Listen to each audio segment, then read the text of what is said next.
Hello, my amazing artists. Today we are going to be doing a project inspired by the amazing American artist Helen Frankenthaler, who was one of our color field painters, and inspired by her work. As we learned in the story that we just read called Dancing Through Fields of Color, Helen's paintings were inspired both by her memories and her feelings, and she used those to decide what colors she was going to use, what shapes she was going to work with. So today, as you create your very own color field paintings, I want you to be thinking about, how are you feeling? Are you happy? Are you sad? Are you angry? Are you frustrated? Are you bored? What are you feeling today? And you're going to use that to inspire your colors. So for me, when I think about being happy, some of the colors that come to my mind are yellows and blues and pinks and oranges. And when I think about being sad, sometimes I think about deep blues and purples, maybe grays and blacks. When I think about being mad, I think of reds and really bright, bold colors. So think about the way that you are feeling today and really use that to inform your artwork. There are different lines and shapes that we can use, but today is really going to be a different day for art making, because instead of trying to make all of our color field paintings look the same, we're trying to make our work stand out, to make it be inspired by our feelings, our emotions, our thoughts, our memories, to really be an expression of who we are on paper with awesome shapes of beautiful colors. Let's get started. So we are going to be using our watercolors, a paintbrush, a piece of paper today. We will need our water cups. I am feeling happy today. Some colors that make me happy are yellows,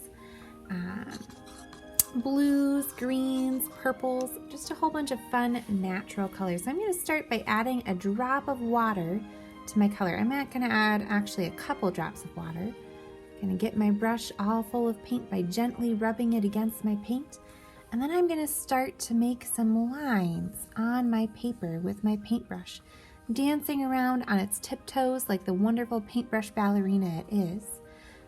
I can go back and get more drops of that color. And today, instead of making something that looks like something specifically, instead of making all of our artwork look the same or trying to draw something specific, I want you to work with lines that you're feeling. Maybe you're feeling angry, and so you want to do kind of a zigzag jagged line. Maybe you're feeling sad, and so you do some kind of slow curved lines or straight lines. When you want to switch colors, rinse your brush out really nicely by swishing it against the bottom of your cup and swiping it on the lip. Then you can get another color. Maybe I do some orange. I add some drops of water to my orange, and then I can layer over the top. If both of my colors are wet, they're going to bleed and mix together. One of the cool techniques that we can use today as we're working like Helen Frankenthaler is washes. To do a wash, I start with my saturated color, then I grab some water, and I start on the edge of my color, and I start moving my brush side to side, and as I do that, I'm pulling the color in the direction of my paintbrush. Maybe I want to do a switch of colors, so I'm going to rinse my brush again to clean it out. Maybe I do some contrasting colors, going over to the cool colors with some blue.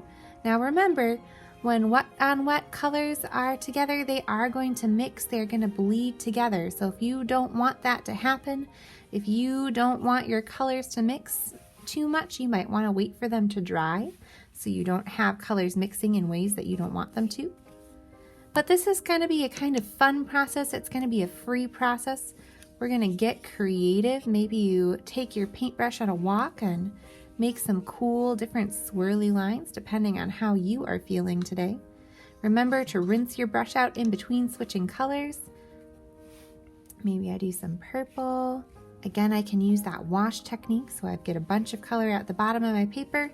Then I use that water and I spread that color out, moving back and forth, pulling it towards my paintbrush. I think I'll rinse my brush out one more time.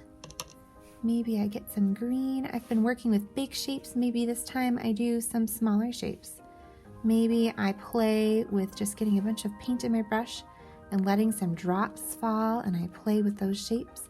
Maybe I dab my brush to the paper and experiment and see what kind of marks I can make. Make sure if you're trying different marks that you're being gentle to your paintbrush.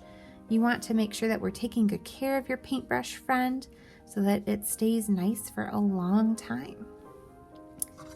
And you'll keep going until you have filled your entire paper with really beautiful colors that show how you're feeling, that show what kind of memories you're thinking about right now.